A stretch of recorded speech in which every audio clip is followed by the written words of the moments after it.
ఇశ్రాయేలు కాపరి విశ్వముని ఊపిరి, ఇశ్రాయేలు కాపరి విశ్వముని ఊపిరి, పరలోక సారథి ప్రభునా వారధి, పరలోక సారథి ప్రభునా వారధి, యేసు నా రథ సారథి నా హృదయ కాపరి. ఇశ్రాయేలు కాపరి విశ్వముని ఊపిరి, ఇశ్రాయేలు కాపరి విశ్వముని ఊపిరి.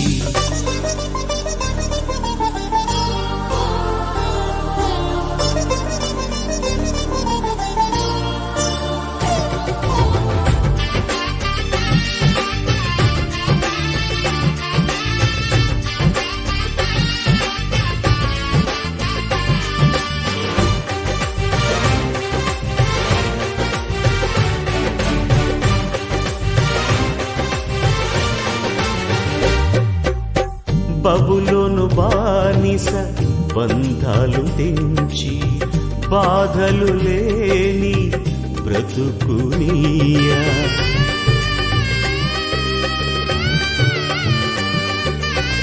బబులోను బానిస బంధాలు తెంచి బాధలు లేని బ్రతుకునియా, సిలువ కాటాలో శ్రమల కౌగిటిలో, సిలువ కాటాలో శ్రమల కౌగిటిలో రక్తము కాచి రక్షణనిచ్చిన నా యేసయ్య, నీ రక్తము కాచి రక్షణనిచ్చిన నా యేసయ్య.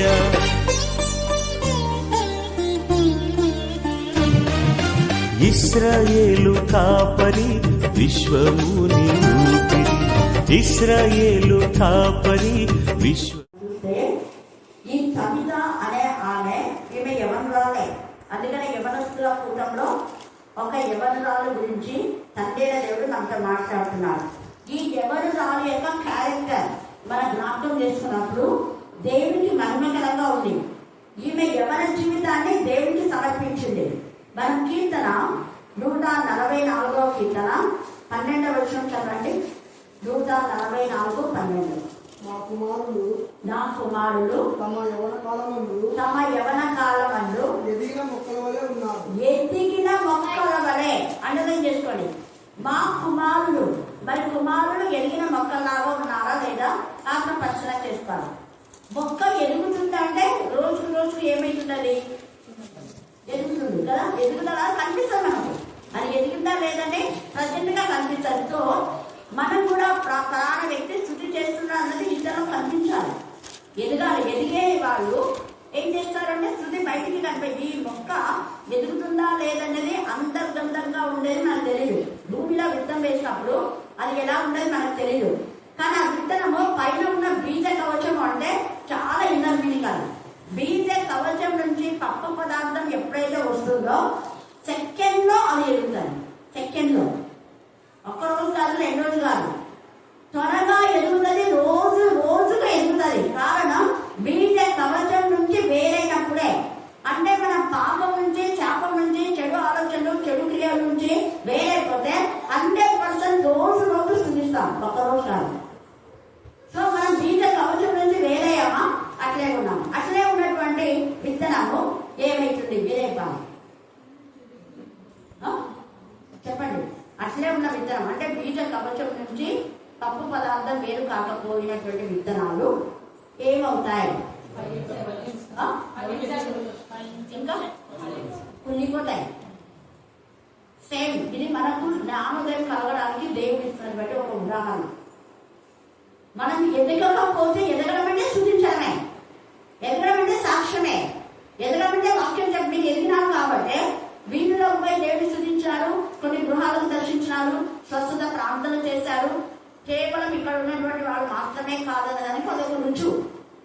మీరు కూడా చేయగలరు అన్నదానికే పరిశుద్ధాత్మ ద్వారా మిమ్మల్ని పంపగా మీరు వెళ్ళారు. దేవుడు అద్భుతకారం చేశారు. అది మీరే సెండ్ చేస్తామన్నారు కానీ చేయలేదు. కాబట్టి నేను చాలా మంది చెప్పినప్పుడు అందరూ దేవుడిని స్థుతించిన. హల్లెలూయా, హల్లెలూయా. చాలా మంది ఎవరి బిడ్డలు ఏదైనా చెప్తే చేయడు, కానీ కరుణాపీఠంలో ఎవరు ఇలాగ చేశారని మీరు పంపకపోయినా నేనే ప్రతి దాన్ని షేర్ చేసుకొని దేవుడికి సూచిస్తాను. ఇతరులతో షేర్ చేసుకొని మీ పిల్లలు కూడా ఇలాగ ఎంకరేజ్ చేయండి, మీ ఇంట్లోనే మీ పిల్లలు ఒకరికొకరు ప్రార్థన చేసుకోవడం నేర్పించండి అని మన ఆత్మీయమైనటువంటి తల్లులకు కొందరికి నేను తెలియజేశాను. వాక్యాలు నేర్పించండి అని ప్రోత్సాహకరంగా. ఇక్కడ ఈ యొక్క ఎదిగిన మొక్కల వల్ల కుమారులు ఉన్నారంట. మరి మనం ఎదిగిన మొక్కలా ఉన్నామా? భూమిలోనే అంటే ఇంటిలోనే, వీధుల్లోనే, మన ఊళ్ళోనే అంచబడే జీవితంలో ఉన్నామా అన్నది మనమే ఆత్మపరిచయం చేసుకోవాలి. రెండవది చదువు, మా కుమార్తెలు నగరులకే చెక్కిన మూల స్తంభాలు. స్తంభమన్న ఒకటే. ఒక స్తంభం ఎలా ఉన్నాడ? కుమార్తెలు. ఇలాంటి కాలంలో తమిళ అనే ఒక కుమార్తె గురించి మనం తెలుసుకుంటున్నాం. మరి కుమార్తెలైన వాళ్ళు నగరులకే చెక్కిన మూల స్తంభాలుగా ఉన్నారా? జ్ఞానవంతురాలు ఇల్లు ఏం చేస్తుంది? కట్టుడు. జ్ఞానవంతులు అనలేదు, జ్ఞానవంతురాలు అంది. ఇక్కడ కూడా మా కుమార్తెలు మూల స్తంభాలలాగా ఉన్నారు అన్నారు. అంటే మీ ఇంటి పడిపోకుండా, మీ ఇంట్లో దేవుడికి విరోధంగా రాకుండా, అపవాది క్రియల్లో పడిపోకుండా, పాపంలో పడిపోకుండా, చెల్లో పడిపోకుండా, చీకట్లో ఉండకుండా కుమార్తెలైన మీరు మీ ఇంటిని వెలుగుగా చేయాలి. ఇంటికి దీపం ఇల్లాలి. ఎన్నున్నాయి? ఇంటికి దీపం భర్త అని చెప్పారా? పురుషుడు ఇంటికి దీపం అన్నారు. ఎన్నున్నాయి? ఇంటికి దీపం ఇల్లాలన్నారు. జ్ఞానవంతుడు ఇల్లు కట్టదు అన్నారు. 3 రాళ్ళు తన చేతులు తన ఇల్లు ఓడబెడుతూ అన్నారు. గుణవతి అయిన భార్య దొరుకుట అరుదన్నారు. గుణవతి అయిన భర్త అన్నారు. గుణవతి అయిన భార్య దొరుకుట అరుదు. అది నృత్యం కంటే అద్భుతమే. ఆమె పెరిమిడి ఆమె ఎందు నమ్మిక ఇస్తుంది. ఆమె తన భర్త యొక్క లాభ ప్రాప్తి కోసమే ఆలోచిస్తుందంట. మరి భర్త లాభ ప్రాప్తి కోసం మనం ఆలోచిస్తామా? లాభం అంటే రక్షణలో ఎదగడానికి మన ముందు ప్రయత్నం మనం చేయాలి. ఎంత అంటే అంతవరకు చేయాలి.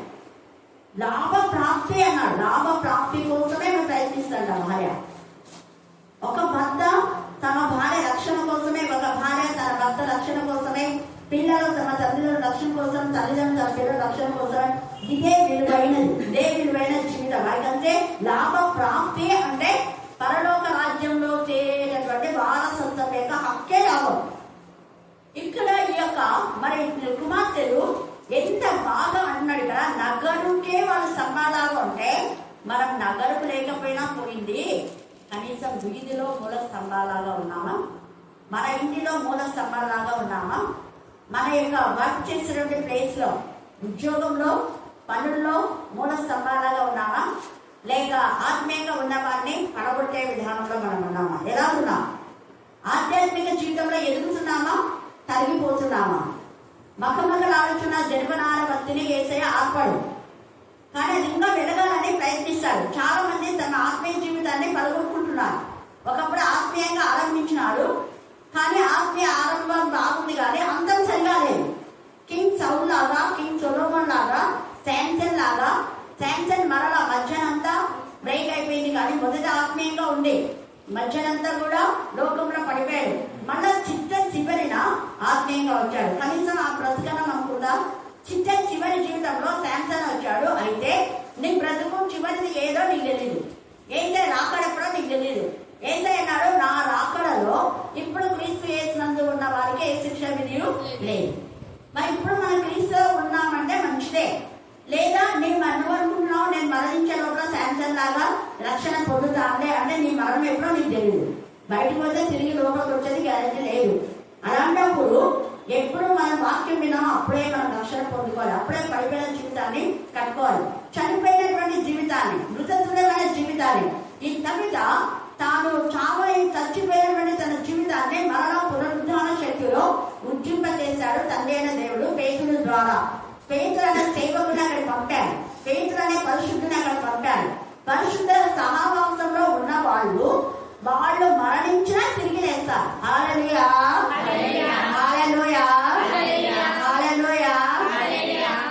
ఈ తబిత యొక్క సహవాసాన్ని ఇక్కడ తేటగా మనకు తెలియజేస్తుంది. తబిత యొక్క క్యారెక్టర్ ఏంటో చూద్దాం. చూడండి 37 చదవండి.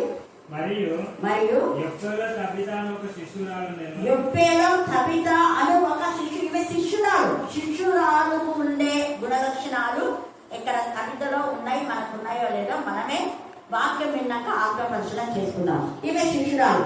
మనం ఏసై శిష్యులం అంటే ఏసై శిష్యులకు ఉన్న క్యారెక్టర్స్ మనకు ఉన్నాయో లేదో మన ఆత్మను మనమే పరిశీలన చేసుకుందాం.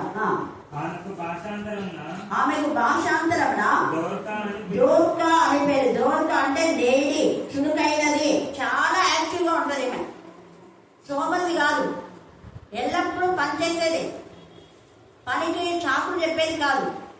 అందుకని ఆమె చురుకైనది అంటున్నారు. తర్వాత ఆమె ఒకటి ఏం చేస్తారంటే ఈమె చురుకైనది. చురుకైనది అనే పేరుకు తగిన విధానంలోనే ఆమె సత్క్రియలు ఉండే మంచి క్రియలు. సత్క్రియ చేస్తే నువ్వు తల ఎత్తుకోవా అని కయ్యంతో తండ్రి దేవుడు అన్నాడు. అంటే కయ్యంలో సత్క్రియ లేవు, చెడ్డక్రియలు ఉన్నాయి. కయ్యంలో అసూయ, ద్వేష, కక్ష, ఈర్ష, పగ ఉంది. ఏం దేవా, నువ్వేమో నా తమ్ముడేమో బాగా స్వీకరించావు, నాదేమో అంగీకరించావా అంటే నీది అంగీకరించే విధానంలో లేదు కదా నీ జీవితం. హేబేలు జీవితం అంగీకారం అయింది. హేబేలు శ్రేష్టమైన దేవునికి ఇవ్వాలనుకున్నాడు. అన్నికంటే దేవుడు ముఖ్యం అనుకున్నాడు. దేవుని కంటే ఏది శ్రేష్టం కాదు అని హేబేలు అనుకున్నాడు. కాబట్టి హేబేలు యొక్క అర్పణే కాదు, జీవితమే దేవునికి ఇష్టమైపోయింది. హల్లెలూయా, హల్లెలూయా. మన అర్పణ దేవునికి ఇష్టంగా ఉండాలంటే దేవునికి ఇష్టమైన క్యారెక్టర్ మనలో ఉండాలి. అందుకని హేబేలు యొక్క జీవితం, హేబేలు అర్పణ అన్ని దేవునికి ఇష్టమే. కయ్యూని యొక్క జీవితం, కయ్యూని యొక్క అర్పణ దేవునికి ఇష్టం లేదు. కారణం ఏంటంటే ఈ అలా ముద్ద ఇంతెందుకులే ముద్ద వేసుకుంటాడు. వేసుకొని అబ్బాయి ఇంత పెద్ద రాసి అన్నా దేవునికి అనేది మళ్ళీ దాని కొంచెం పడేసాడు. మళ్ళీ గొప్పలు తీసుకునేది ఏదో ఒకటి ఇద్దాంలో దేవుడికి అనేది తీసుకొచ్చింటాడు. అందుకే దేవుడికి నచ్చాలని. కానీ హేబేలు అలా కాదు, అన్నింటిలో చూసినాడు. చూసి అమ్మ ఇది పొట్టలు చాలా పెద్దగా ఉండేది, బాగా కొమ్ములు తిరిగింది, తెల్లగా ఉంది, అన్నిటికంటే కొవ్వింది, ఇది దేవుడికి ఇస్తే చాలా బాగుంటుంది. ఎందుకంటే ఎవరైనా శ్రేష్టమైనదే కోరుతారు, ఇష్టపడతారు. కాబట్టి కొవ్విన వాటిని దేవుడికి ఇవ్వాలి అని క్రొవ్విన వాటిని మనం కోసుకొని తింటాం. అక్కడ కాపరులు క్రొవ్విన వాటిని తిని బలహీనమైన వాటిని ఏం చేస్తారు, చంపేస్తున్నారు బలహీనమైన వాటిని. తిన్నా క్రొవ్విన వాటిని తిన్నారు. అలాగా ఈ యొక్క హేబేలు తినలేదు, దేవునికి అప్పగించాడు. హల్లెలూయా, హల్లెలూయా, హల్లెలూయా. మనం ఇచ్చేటటువంటి అర్పణను శ్రేష్టమేది ఇస్తున్నామా, దేవునికి ఇష్టమేది ఇస్తున్నామా, దేవునికి అంగీకారం ఏది ఇస్తున్నామా, ఏదో ఇద్దామంటే ఇద్దాంలే అని ఇస్తున్నామా. అర్పణ ఇచ్చేటప్పుడు ప్రతిదీ మనం గుర్తుపెట్టుకోవాలి. హేబేలును గుర్తుపెట్టుకోవాలి. మత్తయి సువార్త 5వ అధ్యాయంలో అర్పణ అర్పించేటప్పుడు నువ్వు ఎలా అర్పించాలో అక్కడ ఉంది. లేదంటే నీ అర్పణ అర్పించడం అక్కడ పడేసి వెళ్ళిపో అంటాడు దేవుడు. నీ అర్పణ నేను తీసుకొని అంటాడు. ఇస్కరియోతీయుల అర్పణ కూడా అర్పణ పోయిందా అక్కడ లెక్కలోకి రాలేదు. అలాగా ఇంకా కొంత అర్పణలు దేవుని సన్నిధిలో చేరవు. అలాగా మన యొక్క అర్పణ ఎలా ఉంది, మన సత్క్రియలే. ఇక్కడ ఈమె సత్క్రియలు దేవునికి ఇష్టంగా ఉన్నాయి. తర్వాత రెండవది ధర్మ కార్యములు. ధర్మ కార్యములు అంటే ప్రతిఫలం ఆశించకుండా. ధర్మము అంటే అర్థం ఏంటంటే ధర్మంలో ఉన్న నిగూఢమైన అర్థము ఏంటంటే ప్రతిఫలం ఆశించకుండా మనం ఇవ్వాలి. అది ఎవరికి ఇవ్వాలి, చెప్పండి.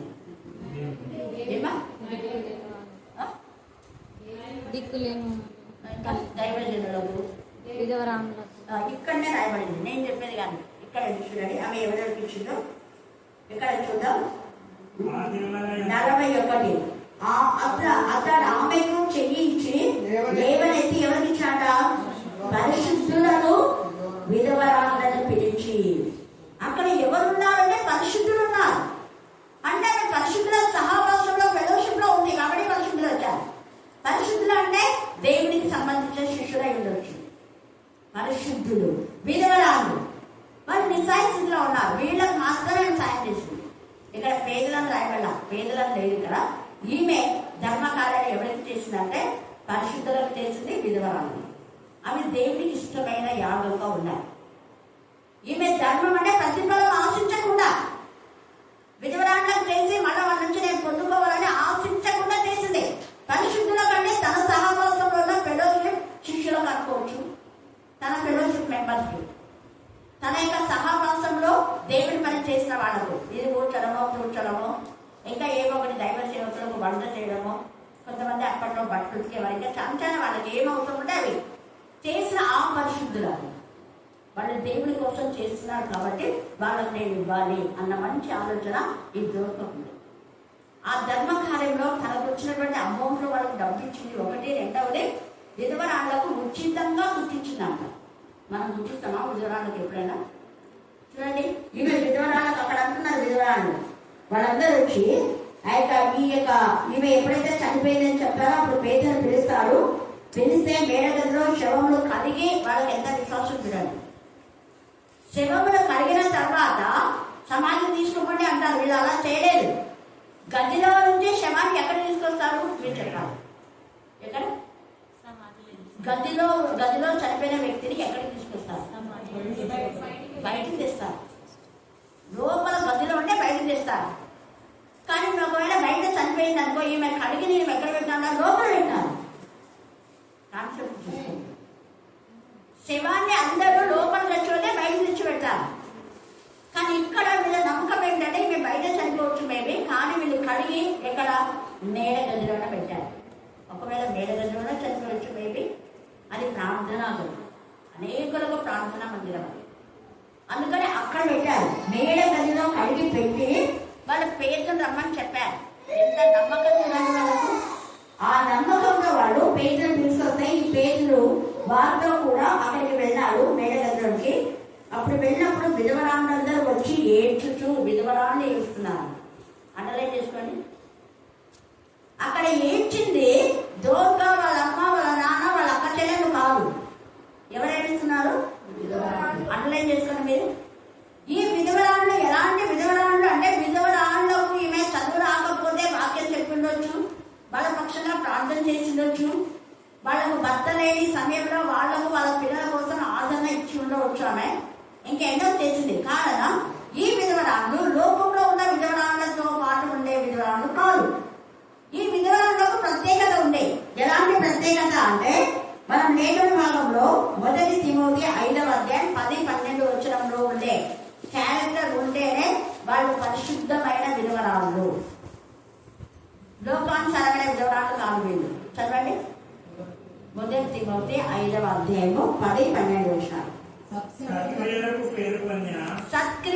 పేరు పొందిన విధవరాలు పిల్లలను పెంచి అది నిజమైన విధవరాలు యొక్క లక్షణం ఏంటంటే పిల్లలను దేవుని భయభక్తి బిడ్డలుగా పెంచాలి. ఒకటి. రెండవది మంచి క్రియలు చేయాలి. అందుకని అన్నాడు విధవరాళ్ళు అయినామే తన యొక్క దేవునికి భయభక్తి గల విధానంలో మంచి క్రియలు చేయాలి, తన పిల్లలను పెంచాలి భయభక్తి గల బిడ్డలుగా. మూడవది పరదేశులకు ఏం చేయాలంటే ఆతిథ్యం ఇవ్వాలి. ఆతిథ్యం ఉచితంగా ఇచ్చేది, డబ్బు తీసుకొని కాదు. పరదేశులు అంటే వేరే ఊరి నుంచి వచ్చినటువంటి ఎక్కువ మోస్ట్లీ దైవజనులే. వేరే ఊరి నుంచి వాక్యం చెప్పడానికి వస్తారు మన ప్రాంతంలో. వాళ్ళని పోషించేది విధవరాలు, వాళ్ళకు భోజనం పెట్టేది విధవరాలు. చూడండి విధవరాల యొక్క క్యారెక్టర్ ఎంత తెగనెక్క రాలి. చదవమా. పరిశుద్ధుల పాదములు కడిగే. అప్పుడుంది పాదాలు కడిగేది, ఇప్పుడు కూడా ఉంది. చాలా మంది యేసు కూడా అప్పుడు కడిగాడు నాకు ఎందుకు అనుకుంటారు. కానీ ఇప్పటికీ కొంతమంది పాదాలు కడుగుతారు. ఇంటికి వస్తే దైవజనుల పాదాలు కడుగుతుంటారు, కానీ కడగకూడదని మనం వాదిస్తాం కాబట్టి కడగాలి. ఇక్కడ ఈమె కడిగింది. పరిశుద్ధుల పాదములు కడిగి శ్రమపడు వారికి సహాయం చేసి ప్రతి సత్కారం ఒకటి కాదు ప్రతి సత్కార్యం చేయ పూనుకునేదైతే ఆమెనే విధవరాలు. అట్లాంటి ఆమె విధవరాల లెక్కలో చేర్చండి అంటే దాని అర్థమైంది. అలాంటి విధవరాలకి మీరు కూడా సహాయం చేయండి అని అర్థం. ఆమె చేసింది కదా, ఆమె చేసింది కాబట్టి ఆమె అడగకపోయినా ఆమెకు మీరు చేయాలి. ఎందుకంటే ఆమె తన యొక్క దీనస్థితిలో అనేకులకు ఆమె పరిచయం చేసి అనేకులకు భోజనాలు చేసి ఆ పరదేశాన్ని ఆదరిస్తుంది కాబట్టి వాళ్ళకు మనం సపోర్ట్ చేయాలి. కేఎఫ్ అప్పుడు విధవరాలను సపోర్ట్ చేస్తుంటే గుడిలో భర్త ఉండి కూడా విధవరాలను ఎక్కడో చేర్చుకున్నారు. బాగా తెలుసు. నేను అప్పుడు ప్రే చేసి వీళ్ళకు మేము అన్ని అమౌంట్ పంపించాలా ప్రే చేయమా అంటే నేను ప్రే చేస్తున్నా. వాళ్ళ లిస్ట్ చూస్తున్నా, చాలా బాధ అనిపించినాను. ఇదేంట అప్పుడు సుదర్శనం అప్పుడు ఉన్నారు, పాస్తా అంటే కూడా పంచిన వాళ్ళకు అప్పుడు 5 రూపాయలు, కాసు అవసరము 20 రూపాయలు ఎంత 25 రూపాయలు కట్టన్నారు. వచ్చినటువంటిది 200 ఎంత వస్తుంది, 200లో ఇది కట్టింది. ఎంత బాగా చూడాలి. విధురాళ్ళకనే అప్పుడు వాళ్ళు పంపించేవాడు. తర్వాత ఇదంతా చీటింగ్ ఉందని వాళ్ళు మానేశారు. ఆ దాంట్లో పెళ్ళైన వాళ్ళు కూడా విధురాళ్ళని డబ్బులు తీసుకున్నాం. మళ్ళీ ఏమంటారు వాళ్ళు తెలుసా, నేను వచ్చినప్పుడు మేము కసుకొస్తున్నాం కదా అక్కడ చర్చిలో, కసుకొస్తే విధురాళ్ళని చెప్పమని చెప్పినారా, కసుకొస్తే దానికి నీకు ఇష్టమైన కుర్తులు అయిపోతలేదు అంటే డబ్బులు ఇస్తే కొట్టా లేకపోతే లేదా, దానికి అప్పుడు జ్వరం లేదు. దేవుని పని చేయడానికి మనం గుంకలు అన్ని కాదు, మనం చేస్తే దేవుడు ఇస్తాడు. ఒకవేళ ఒక కష్టపడి పని చేస్తుంటే సంఘమే చూసి వీళ్ళు పేదవాళ్ళే వీళ్ళకి ఇద్దాంలేని అనుకొని ఇవ్వచ్చు, అలా ఇవ్వచ్చు. కానీ మనం అడగకూడదు. మేము డబ్బులు ఇస్తేనే ఇది ఖర్చు కొడతాం, డబ్బులు ఇస్తేనే ఇది చేస్తాం అనకూడదు. మనం దేవుడికి ఉచితంగా చేస్తే దేవుడు మనకి ఇస్తాడు. అప్పుడు నేను కూడా మీరు ఎన్నోసారి ప్రాణం చేయించుకోవడానికి వచ్చినారు కదా నా దగ్గరికి, చేసినప్పుడైతే నాకు పంపిస్తున్నారా మీరు జవాబు లేదండి. దేవుడు మీరు లెక్కలు ఇస్తారా, దేవుడు ఆ లెక్కలు ఇస్తాడు చూడండి. దేవుడు ఆ లెక్కలు ఇస్తే ఎప్పుడు పడితే అప్పుడు వచ్చేవాడు. మీరు దానికి చిన్నదానికి వచ్చి ఎన్నిసార్లు ఎంచుకున్నారు కదా, మీకు ఈ లెక్కలు చేస్తే దేవుడు ఆ లెక్కలు అడుగుతాడు చూడండి. అప్పుడు ఇక్కడ గమనం అయిపోయినారు. కొన్ని ఒక సంవత్సరానికి ఏమది మళ్ళీ ఇదైపోయింది. ఇట్లాగా అక్రమాలు చేస్తే నోట్ కార్డు కూడా పోగొట్టుకుంటున్నాం. మన ఆత్మ సాక్షి మనకున్నది. దేవుడు ఎన్ని ఉచితంగా మన కోసం చేస్తుంటే మనం కొండన్నా మంచి పనులు చేయకపోతే ప్రతి దానికి ప్రతిఫలం ఆశించుకుంటున్నాం. చాలా తప్పది. ప్రతిఫలం ఆశించకుండా చేస్తుంది నా సత్క్రియ. విధవరాలు ఇక్కడ ఆమెనే విధవరాలు. మిగతా వాళ్ళని విధవరాలు ఎక్కడ చేయొద్దన్నా, ఎందుకంటే వాళ్ళ బద్దకు రాళ్ళ ఇంటింటా తిరుగుతూ ముసలమ్మ ముచ్చట్లు పెట్టుకొని చాలని చెప్తున్నా ఉంది అక్కడ చదువుకోండి టైం లేదు. బద్దకు రాళ్ళయి అంటే పైపాటు చేయరు వాళ్ళు, ఎప్పుడు ముచ్చట్లు ఏదో ఒకటి. అలాంటి విధవరాళ్ళకు చేయలేదు ఈమె సహాయం. ఎవరికి చేయాలన్నది ఇక్కడ ఉంది. ఈమె పరిశుద్ధులుగా ఉన్న విధవరాళ్ళకే తెలిసింది. అందుకని ఇక్కడ విధవరాళ్ళ అందరూ వచ్చి ఏడ్చుచు దోగా తనతో కూడా ఉన్నప్పుడు పుట్టిన అంగీరును ఇవన్నీ ఉచితంగా వాళ్ళు పుట్టించిందేమో డబ్బులు ఇచ్చినారు తెలియదు మనకి. ఇక్కడ మొత్తానికి వాళ్ళు విధవరాలు కృతజ్ఞతగా అక్కడ ఏడుస్తున్నారు. మాకు ఇంత సహాయం చేసింది ఈమె అని. చూడండి, చాలా సొంత వాళ్ళు కాదు వీళ్ళంతా, ఫెలోషిప్ వాళ్ళు. అక్కడ మేడ దగ్గర ఒక సహవాసం ఉంది, సహవాసంలో వాళ్ళు ఏడుస్తున్నారు. విధవరాళ్ళందరూ ఉంది అక్కడ, అండర్లైన్ చేసుకోండి. ఒక కాదు, విధవరాళ్ళందరూ వచ్చి ఏడ్చుతూ దోగా తమతో ఉన్నప్పుడు పుట్టిన అంగీరును వస్త్రములు చూపుతూ అతని ఎదుట నిలిచి పేతురు అందరినీ వెలుపలికి పంపి, అందరినీ ఎందుకు పంపినాడు వెలుపలికి? ఏమందరికీ నేర్చుకోవాలి. అది వాళ్ళ ఆయన చచ్చిపోయి సమాధి తీసుకోకుండా మళ్ళీ ఇందుకోసం ఏం ప్రార్థన చేస్తారు. అందుకే అవిశ్వాసులు ఉంటే అక్కడ ప్రార్థన దేవుడికి మహిమకరంగా ఉంది. చాలా మందితో కలిసి వస్తే దేవుడు కూడా అదే చెప్తారు, విశ్వాసులతో కలిసి ప్రార్థన చేయాలి. ఏసయ్య ఆ యొక్క ముగ్గురు శిష్యులను తీసుకుపోయేది వాళ్ళకి బాగా విశ్వాసం ఉంది కాబట్టి మిగతా వాళ్ళందరూ బయట పెట్టేస్తారు ఏసయ్య. తర్వాత అక్కడ విశ్వాసం చూచి అనే మాట మనం చూస్తాం. ఎక్కడ ఈ యొక్క నలుగురు మంచం తీసుకొని వస్తారు కదా, మంచం మీద పక్షవాతి గల వ్యక్తిని తీసుకొచ్చేటప్పుడు ఏసయ్య పక్షవాతి గల వ్యక్తి పాపము ఆయన నచ్చలేదు, ఆయన దగ్గరికి రా వచ్చి ప్రార్థన చేయి అన్నారా? చెప్పండి, అన్నారా? మాట లేదు. పోనీ ఆ వ్యక్తిని బయట తెచ్చి పెట్టుకొని ఏసు ప్రభా రా బయటికి రా, వచ్చి వ్యక్తికి ప్రార్థన చేయి. ఇదంతా గుంపుకున్నదంతా అసలు చిక్కిస్తున్నారు, ఇలా స్థలం పట్టడానికి కూడా లేదు. పాపం ప్రభా, రా ప్రభా అన్నారా? అన్నారు. వాక్యం డిస్టర్బ్ చేయలేదు, గుర్తుపెట్టుకోండి. మన వాళ్ళు అవివేకంగా మాట్లాడుతున్నారు. అయ్యో పాపం, వాళ్ళు వస్తే చేయాలా, వీళ్ళు వస్తే చేయాలా. కానీ వాళ్ళు దేవునికి గణపరిచే విధానంలో ఏసయ్య చెప్పే బోధకు ఆటంకం లేకుండా కరెక్ట్గా వాళ్ళు ఏం చేస్తారు, అక్కడనే ఇంటి పైకప్పు దించినాం. అది చూసారా? ఆడ ఏసయ్య పిలవలేదు వాళ్ళు. ఏసయ్య ఇంత విశ్వాసంతో నేను ఇక్కడి వరకు ఎక్కడి నుంచి మోసుకుంటారో నాకు తెలియదు. కొంత ప్రాంతం నుంచి తీసుకొని రావచ్చు. నలుగురు కష్టపడి తెచ్చినాం ఏసయ్య, ఇదిగో ఇక్కడంతా ఇంటి ముంగిట బయట పెట్టినాం రోడ్డు మీద, వీళ్ళంతా ఇక వీళ్ళు ఉన్నారు, మాకు లేదు తీసుకురావడానికి, మీరు వచ్చి కొంచెం ఆయన స్వస్థపరచండి అనలేదు. ఒక్క మాట అన్నారు. దేవుని పిల్లలు ఇష్టానుసారంగా మన ఇష్టానికి వాడుకోకూడదు, గుర్తుపెట్టుకోండి. అయితే అందరూ ఉన్న చోటికి దించినాం. అప్పుడు యేసయ్య కూడా ఏమన్నాడు, వారి విశ్వాసం చూసి. అంటే ఆ అందరిలో బాగైనప్పుడు అందరికీ ఏమైంది, విశ్వాసము బలపడి అందరూ దేవుని ఏం చేస్తారు, స్తుతిస్తారు. నేను ఒక్కదాన్ని బాగా, నేను ఒక్కదాన్ని స్తుతించగా, అది నాకు అంత. అందరు కలిసి దేవుని స్తుతించాలి. హల్లెలూయా, హల్లెలూయా, హల్లెలూయా, హల్లెలూయా. అందుకే ఎక్కువగా యేసయ్య అందరిలో ఉన్నప్పుడు ఎక్కువ స్తుతించాడు. వేరే వేరే చోట మాకు ఒక అద్భుత కాలం చేయమంటే నేను చేయనన్నాను, చేస్తానని చెప్పరా. మీకు అసలు ఏ అద్భుతం లేదు, మీకు ఏ స్తుతి లేదన్నాడు. అయితే ఏదుందన్నాడు, యోనా గురించి స్తుతి లేదు, మీకు తెలుసు కదా, ఇంకా అదే ఇంకా అంతకంటే స్తుతి లేదు, మీకు వద్దులేదు మీ బతుకులకు అన్నాడు. కారణం వాళ్ళు ఏదో చేస్తే చూద్దామనే, నిజంగా దేవుని మహిమపరచాలి, గణపరచాలన్న వేలో వాళ్ళు లేరు. వాళ్ళ వేహం థింకింగ్ అది లేదు.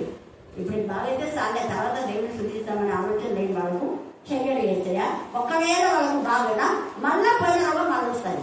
ఒకవేళ వాళ్ళ కుటుంబం బాగైనా మళ్ళీ ఒక దయ్యం పోయి 7 దయ్యాలను తీసుకొచ్చి వాళ్ళ కుటుంబం అంతా బీభత్సం చేస్తే 7 మంది సాతాను శక్తుల్లో ఎగుతారు. ఒక్కరు ఆత్మీయంగా రక్షణ పొందింటారు. రక్షణ పొందిన వాళ్ళు ఆత్మీయంగా ఎదగకపోతే ఆ ఒక్కరిని బట్టి 7 మంది ఇంట్లో ఉన్న వాళ్ళను అపవాది గుడిలోకి అట్టిపించుకున్నవాడు. అది దాని అర్థం. 7 దయ్యాలంటే ఆ వ్యక్తిని రక్షణ పొంది పడిపోయిన వ్యక్తిని బీభత్సం చేయడమే కాకుండా ఆ ఇంట్లో ఉన్న 7 మందిని కూడా అపవాది శోధిస్తారు. ఇది గుర్తుపెట్టుకోండి. అపవాది ఎంత పీడితంటే అంత పీడితున్నారు. అందుకనే మన దేవుడిచ్చిన రక్షణను నిర్లక్ష్యం చేయదు. ఇంత గొప్ప రక్షణ నిర్లక్ష్యం చేస్తే మనం ఎట్లు చెప్పండి, మీరే పూర్తి చేయండి. ఇంత గొప్ప రక్షణ నిర్లక్ష్యం చేస్తే మనం ఎట్లు ఇంత సింపుల్ పూర్తి చేయలేకుండా దర్శనం మనం ఎట్లా తప్పించుకుంటామో అంటే ఏం తప్పించుకుంటామో నరకాన్ని. ఎట్లా తప్పించుకుంటామంటే తప్పించుకోలేకుండా నరకంలో పడతావు అని అర్థం.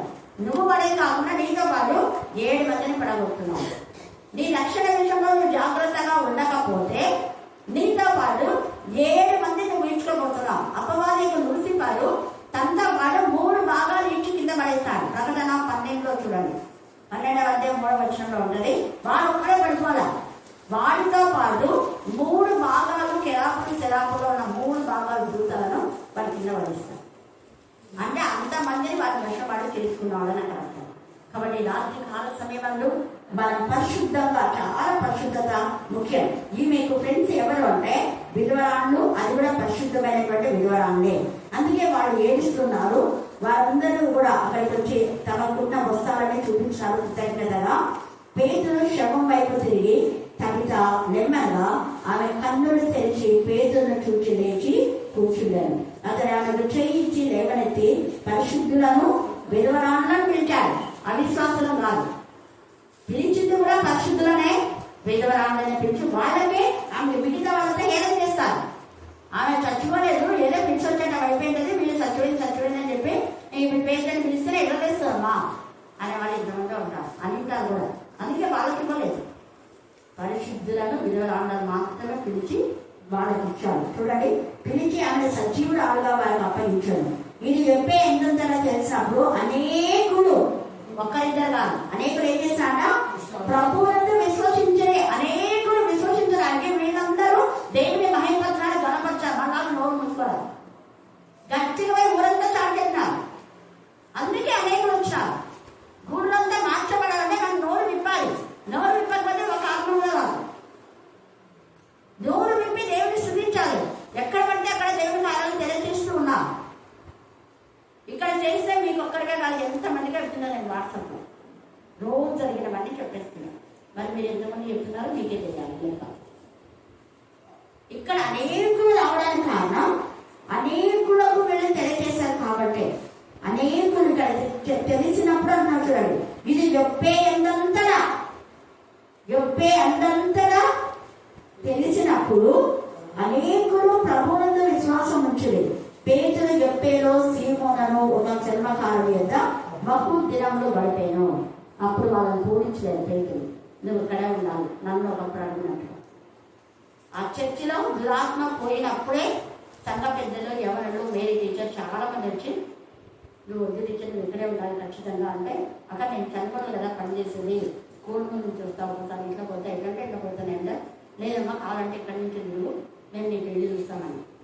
1 డే నేను వాళ్ళకి చెప్పినా సరే దేవుడి చిత్తం అయితే ఇక్కడ ఫెసిలిటీస్ మంచిగా ఉంటే చూస్తానంట. నేను నాకు సరిపోయిన విధానంలో మందిరానికి దగ్గరలో ఉండేది ఏదైనా చూడాలంటే అప్పుడు 2 డేస్లోనే చూసారంట. నేను చెప్పిపోయినా మరుసటి రోజుకే మేము అన్నీ రెడీ పెట్టినా నువ్వు వచ్చేదేమో అన్నావు. 1 వీక్లో అయిపోయిందంట. ఇక్కడ నుంచి తిరిగినాను. ఎలాగ తిరిగినానంటే ఒకసారి ట్రాక్టర్ ఇసుక ట్రాక్టర్లు ఎంత కష్టపడినామంటే అంత కష్టపడి ఎప్పుడు ట్రాక్టర్ ఎక్కి అలవాటు లేదు. ఇక్కడి నుంచి చనుగల్లో పోయేటప్పుడు ఎన్ని ఎక్స్పీరియన్స్ అయిపోయినాయి నాకు. హల్లెలూయా హల్లెలూయా హల్లెలూయా. దేవుడు అన్ని మన పక్షంగా సాయం చేస్తాడు. దేవుడి కృప. ఎలాగో దేవుడు రిటైర్డ్ వరకు కూడా క్షేమస్థితిని ఇచ్చాడు. మనం దేవుడి పైన ఆధారపడినప్పుడు దేవుడు ఆయన తీసుకుంటాడు. దేవుడు ఈ లేఖన భాగాన్ని దీవించి ఆశీర్వదించుగాక. ఆమేన్ ఆమేన్ ఆమేన్. చివరి ప్రార్థన. స్తుతులు స్తోత్రం చెల్లిస్తున్నాం. నిన్నటి మాకు మీరు చేసిన మేము వేళ్లకు ఉపకారాలను బట్టి మేము స్తుతిస్తున్నాం. మేము వెళ్ళే ప్రతి ప్రదేశంలో మీరు మాకంటే ముందుగా వెళ్ళి కార్యం సఫలం చేస్తున్నారు. మాకంటే ముందుగా వెళ్ళి ఆ గృహాలను మీరు దర్శించి మీరు ఆశీర్వదిస్తున్న విధానం బట్టి మేము స్తుతిస్తున్నాం. దేవా, ఎన్నో 3 సంవత్సరాలుగా ఆ ఇంటికి వెళ్ళి ప్రార్థించాలని ఆశపడినటువంటి నా తల్లి కమల, మరి వేసే నా ప్రభా, నా తల్లి దేవుడు అవసరం వారి యొక్క గృహంలో మీ యొక్క కృపలింప చేసి మీరు వాగ్దానం చేశారు ప్రభా. వారి గృహాన్ని సొంత గృహం కట్టుకోలేని పరిస్థితిలో మీరు ఇచ్చిన వాగ్దానంలో మీరు నెరవేర్చారు. పునాదులతో సహా మీ ప్రార్థనలో నా తల్లి కృపలో మీరు ఆ ఇంటిని పూర్తి చేసినందుకు ఎంత స్తుతించినా కూడా తక్కువే ప్రభా. మరి హౌస్ డెడికేషన్ విషయంలో కూడా మీ సన్నిధి కంటే తోడు దయచమని ప్రార్థిస్తున్నాం. అలాగనే అనేక మంది బిడ్డలకు నా ప్రభా నా తల్లి హౌస్ లోన్ మీరు శాంక్షన్ చేశారు, అందుకు కూడా మేము స్తుతిస్తున్నాం. ఈ మే మాసంలో నా ప్రభా నా తల్లి ఆయా కాలేజెస్ లో అప్లై చేసుకుంటున్నారా బిడ్డలకు మీ జ్ఞానాన్ని మీ వివేకాన్ని దయచేది కాక. దేవా, మీరు చేసిన మేళను బట్టి మేము స్తుతిస్తున్నాం. భయంకరమైన వెన్నునొప్పి నుంచి డాక్టర్ తీసుకెళ్లాను మీరు విడిపించిన దేవా, మీకే స్తోత్రం మీకే స్తోత్రం మీకే స్తోత్రం మీకే స్తోత్రం మీకే స్తోత్రం. ఈ రాత్రి కాల సమయంలో ఇంకా ఎంతమంది బలహీనతలో చేతిపడి మానసిక క్షుద్ర శక్తులు, cancer, TB, back pain, ulcer దేవా నా ప్రభ నా తల్లి ఏ విధానంలో నా తల్లి శ్రమ ప్రాబ్లంతో నా తల్లి దేవా మైగ్రేన్ హెడేక్ నా ప్రభ కీళ్ళ నొప్పులతో నా తల్లి సఫలవుతున్న ప్రతి బిడ్డలో మీ రక్తం చూపించి ఇంటి వరకు మీరు స్వస్థత ఇచ్చారు. ఇప్పుడు కూడా నా తల్లి అలాగనే నా ప్రభ బాధ అనిపించబడిన స్వస్థపరచు దేవుడు మీరని నీ పైన ఆనుకోవడానికి నేను స్తుతించడానికి మీ యొక్క కృప దయచేది కాక. దేవా, మీకే స్తోత్రం మీకే స్తోత్రం మీకే స్తోత్రం మీకే స్తోత్రం మీకే స్తోత్రం. తీవ్ర జ్వరాల నుంచి విడిపించిన దేవా నీకు వందనాలు స్తుతులు స్తోత్రం చెల్లించుకుంటున్నాం. హార్ట్ ప్రాబ్లం నుంచి చెస్ట్ పెయిన్ నుంచి విడిపించిన దేవా మీకే స్తోత్రం మీకే స్తోత్రం మీకే స్తోత్రం మీకే స్తోత్రం మీకే స్తోత్రం. ఇక మీద నా ప్రభ నా తల్లి అవి వారిలోకి ప్రవేశించకుండా నజరేయుడైన యేసు నామములో యేసు పరిశుద్ధ ఆత్మ అగ్ని ద్వారా ఆజ్ఞాపిస్తున్నాం తండ్రి. దేవా, వారి విడుదల పొందులాగున అందరే వాక్యంతో మేము నింపమని ప్రార్థిస్తున్నాం. దేవా, ఖాళీ హృదయంలో దురాత్మ ప్రవేశిస్తున్న గుర్తించి వాక్యంతో నింపబడడానికి జ్ఞానం వివేకం దయచేయమని ప్రార్థిస్తున్నాం.